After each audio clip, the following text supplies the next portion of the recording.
Tanti dicono che Venezia sia un labirinto, un vero dedalo.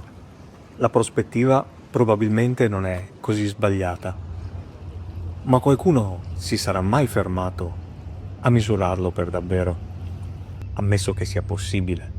Partiamo da qui, insieme, dal bordo orientale della città, dove Venezia esaurisce le sue calli e si apre a spazi verdi e infiniti affacci sulla laguna. Tutto quello che vedrete è parte del dedalo, ma al contempo del suo spazio aperto.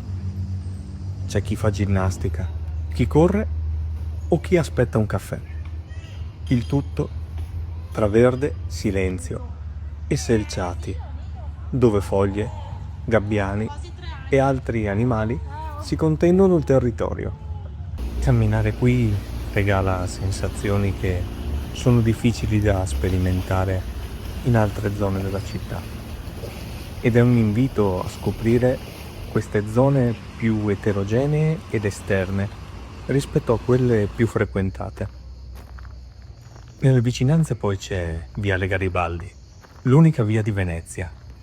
Ma eccoci qui in uno slargo alberato.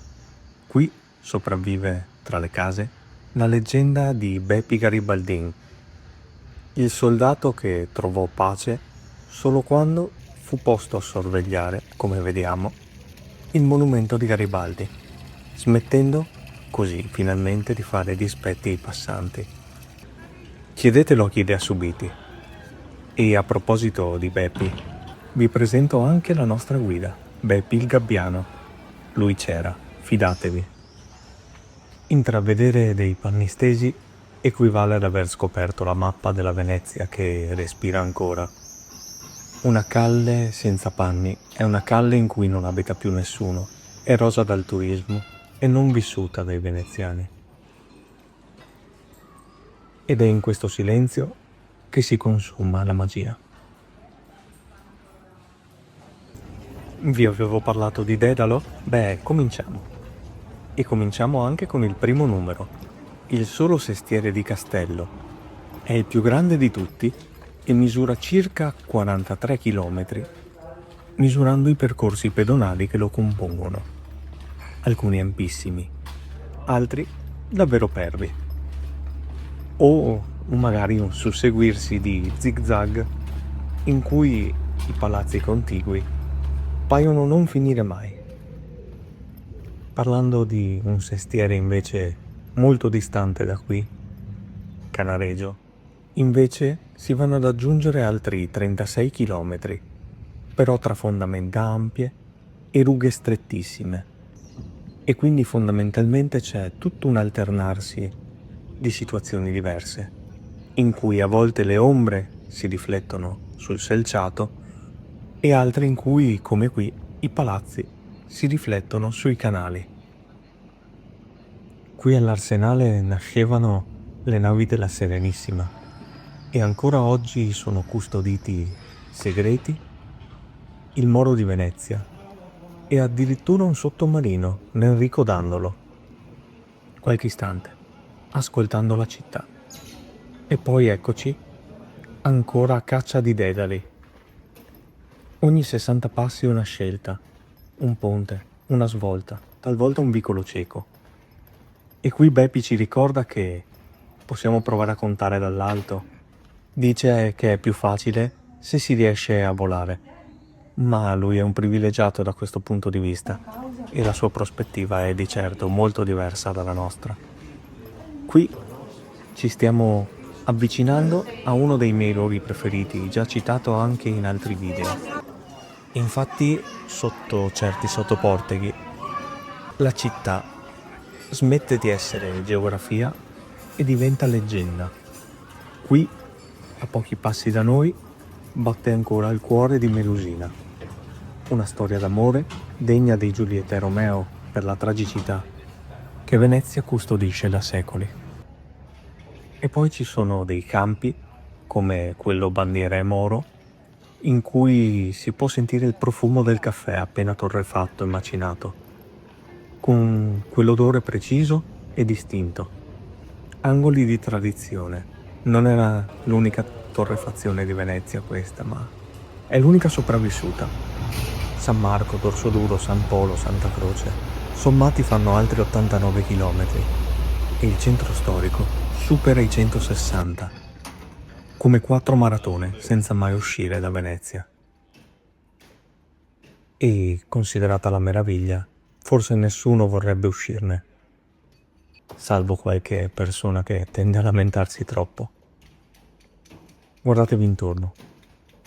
Posso garantirvi che non siamo in un orario strano. Siamo in un giorno festivo. Sono semplicemente giri meno consumati dal turismo. Guardate questa casa in lontananza. Ci arriviamo tra poco. La sua prua, sì, parlo di prua perché sembra sfidare il canale. Venezia costruisce da sempre dove non dovrebbe e la cosa funziona. Guardatela. Sembra davvero la chiglia di una nave. È una meraviglia. E mi soffermo qui perché vi voglio far scoprire qualcosa di unico, un momento che vivremo insieme.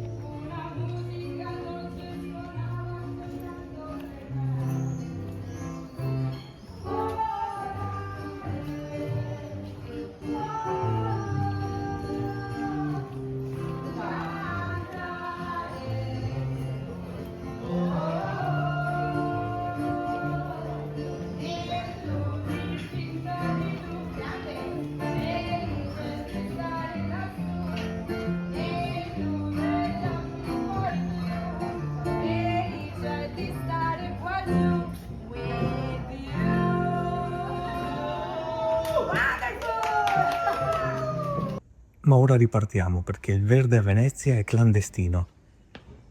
Esplode e ci sorprende nelle corti, proprio come qui. E poi, dopo il verde ci può stupire il blu, per esempio. E alcune porte che non si spiegano, si vivono. Questa è la porta blu di Rugagiuffa. E Beppi ci ricorda di esserci passato 1000 volte, ma non averla mai vista. Forse perché è daltonico. E ora eccoci al numero finale, quello che cambia la prospettiva di ogni cosa. Ci prepariamo ad osservare lo squero di San Trovaso e se proviamo ad aggiungere ai nostri conteggi fatti durante il video Lido, Murano, Burano, Torcello, Pellestrina, il totale percorribile a piedi supera i 250 km. Un'infinità di maratone sull'acqua, in fondo. Ma sommando le isole minori non si sottrae, si aggiunge meraviglia. Tra complessi di corti, campielli e rive. E ora fermiamoci. Vogliamo misurare ogni cosa, distanze e record, ma dimentichiamo spesso, troppo spesso, le emozioni che ogni angolo può regalare. Venezia resta incalcolabile. Spero ve ne abbia fatto scoprire o riscoprire il fascino di angoli che non avevate mai visto o che avevate dimenticato. Perché in una società che ci sta assuefacendo a correre e scrollare, forse qui, rallentando, abbiamo ancora pensieri luminosi da far sbocciare, in diretta dal Rio Terà dei pensieri. Chiudiamo questo video che non poteva finire da nessun'altra parte. E come ci ricorda Beppi, lo sapeva dall'inizio anche lui.